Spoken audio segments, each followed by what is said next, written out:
সুপ্রিয় অষ্টম শ্রেণীর ছোট্ট বন্ধুরা, তোমরা সবাই কেমন রয়েছো? আশা করি প্রত্যেকে খুব ভালো রয়েছো, সুস্থ রয়েছো। তোমাদের প্রত্যেককে তোমাদের প্রিয় চ্যানেল লাভ ফর নলেজের পক্ষ থেকে জানাচ্ছি সুস্বাগতম। আমি তোমাদের সঙ্গে শুভজিৎ স্যার। আজকে আলোচনা করব তোমাদের ক্লাস 8-এর ইংলিশের যে লেসন 2 অর্থাৎ ক্লাউডস, ওর অ্যাক্টিভিটি যে 10A, সেখানে একটা স্টোরি রাইটিং লিখতে বলা হয়েছে। তো সেই অ্যাক্টিভিটি 10 এর যে প্রশ্নটি রয়েছে তার উত্তর নিয়ে তোমাদের সঙ্গে আলোচনা করব। তো আলোচনাটি শুরু করার পূর্বে ছোট্ট বন্ধুরা, তোমাদের প্রত্যেকের কাছে রিকোয়েস্ট, তোমরা যারা এখনও আমাদের চ্যানেলের সঙ্গে যুক্ত হওনি, অবশ্যই আমাদের চ্যানেলটি সাবস্ক্রাইব করে আমাদের চ্যানেলের সঙ্গে যুক্ত হয়ে যাও। সেই সঙ্গে আমাদের চ্যানেলের ভিডিওগুলো যদি ভালো লাগে অবশ্যই লাইক করো এবং তোমার প্রিয় বন্ধু বান্ধবীদের সঙ্গে ভিডিওগুলো বেশি বেশি করে শেয়ার করে দাও, বিকজ শেয়ারিং ইজ কেয়ারিং। তো আজকের যে প্রশ্নটি রয়েছে তোমরা দেখতে পাচ্ছ অনস্ক্রিনে। প্রশ্নতে বলা হয়েছে write a story in about 80 words using the following hints. অর্থাৎ একটা স্টোরি লিখতে বলেছে 80টি শব্দের মধ্যে এবং নিচে যেই সংকেতগুলো রয়েছে সেই সংকেতগুলো ইউজ করে। ওকে, তো দেখো হিন্টস বা সংকেতে কি বলা হয়েছে।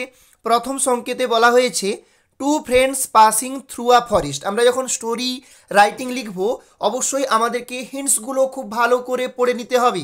তারপর আমাদেরকে কি করতে হবে, স্টোরির একটা নাম সিলেক্ট করে নাম দিতে হবে এবং সবশেষে যদি পারা যায় অবশ্যই মোরাল বা নীতি কথাটাও কিন্তু যুক্ত করে দিতে হবে।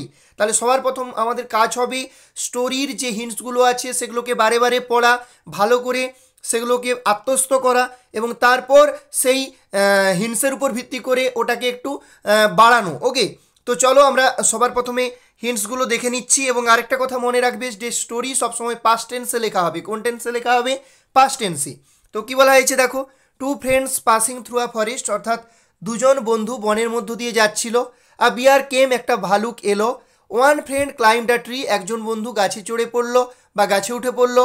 The other friend could not climb the tree, কিন্তু অন্য বন্ধু গাছে চড়তে জানতো না। হেল্পলেস মানে কি একটা অসহায় অবস্থা। লে down like a dead man, অর্থাৎ যে গাছে চড়তে জানতো না সে একটা মৃত ব্যক্তির মতো শুয়ে পড়লো। বিয়ার কেম নিয়ার দ্য ম্যান, অর্থাৎ ভালুক সেই মানুষটির কাছে এলো। থট ভাবলো, হি ওয়াজ ডেড, সে মৃত। ওয়েন্ট আই, ওয়েন্ট আই মানে কি সেখান থেকে চলে গেল। তাহলে এগুলো ছিল আমাদের হিন্টস। এবার হিন্টসের ভিত্তিতে আমরা গল্পটির নাম দিয়ে দিলাম টু ফ্রেন্ডস অ্যান্ড আ বিয়ার, অর্থাৎ দুজন বন্ধু এবং একটি ভালুক। ওকে, চলো এবার কি বলা হয়েছে উত্তরে, সেই উত্তরে চলে যাচ্ছি।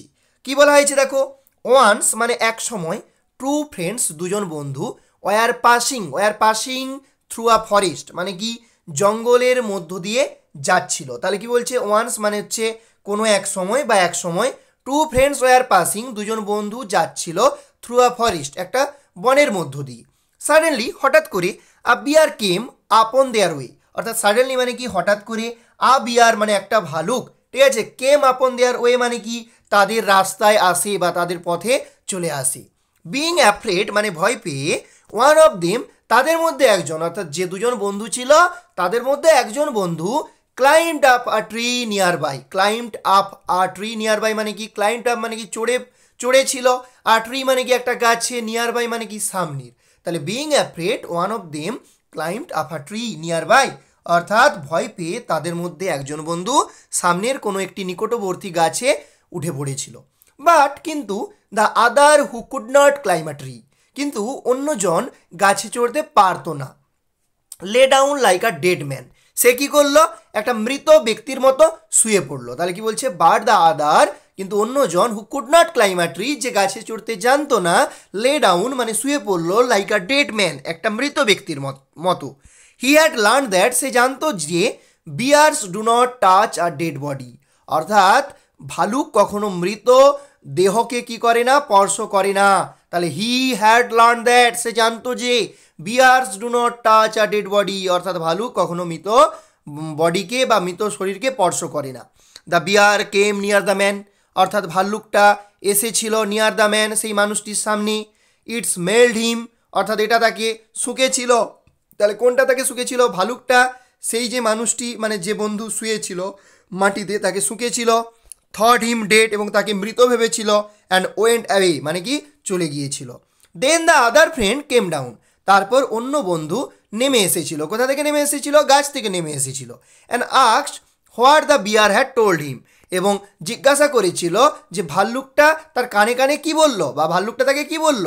দ্য লেটার রিপ্লাইড, তখন পরের বন্ধু বা পরের জন উত্তর দিয়েছিল, মানে যে বন্ধু মাটিতে শুয়েছিল একজন মৃত ব্যক্তির মতো ভান করছিল, সে উত্তর দিয়েছিল never trust a false friend who leaves you in danger. অর্থাৎ ভারুকটা আমার কানে কানে এটাই বলে গেল যে never trust a false friend, অসৎ বন্ধুকে কখনোই বিশ্বাস করো না, who leaves you in danger, যে তোমাকে বিপদের মধ্যে ফেলে চলে যায়। ওকে, তাহলে এই ছিল গল্প। তো দেখো আমরা গল্পটার একটা মোরাল দিয়েছি। মোরাল মানে কি? মোরাল মানে হচ্ছে নীতিকথা। অর্থাৎ এই গল্প থেকে আমরা কি শিক্ষা পেলাম বা কি শিখলাম। তাহলে মোরালে কি বলা হয়েছে দেখো, never trust a false friend, অর্থাৎ কখনো অসৎ বন্ধুকে বিশ্বাস করো না। Never trust a false friend, অর্থাৎ কখনো অসৎ বন্ধুকে বিশ্বাস করো না। তো সুপ্রিয় বন্ধুরা, এই ছিল আজকের গল্প। আজকের গল্প থেকে তোমরা কি শিখলে বন্ধুরা অবশ্যই কিন্তু কমেন্ট সেকশানে কমেন্ট করে জানাবি, এবং সেই সঙ্গে এরকম ধরনের ভিডিও পাওয়ার জন্য অবশ্যই আমাদের চ্যানেলের সঙ্গে যুক্ত হয়ে যাও, চ্যানেলটি সাবস্ক্রাইব করার মধ্য দিয়ে। তো সবাইকে অসংখ্য অসংখ্য ধন্যবাদ। দেখা হবে পরের ভিডিওতে। জয় হিন্দ, জয় ভারত।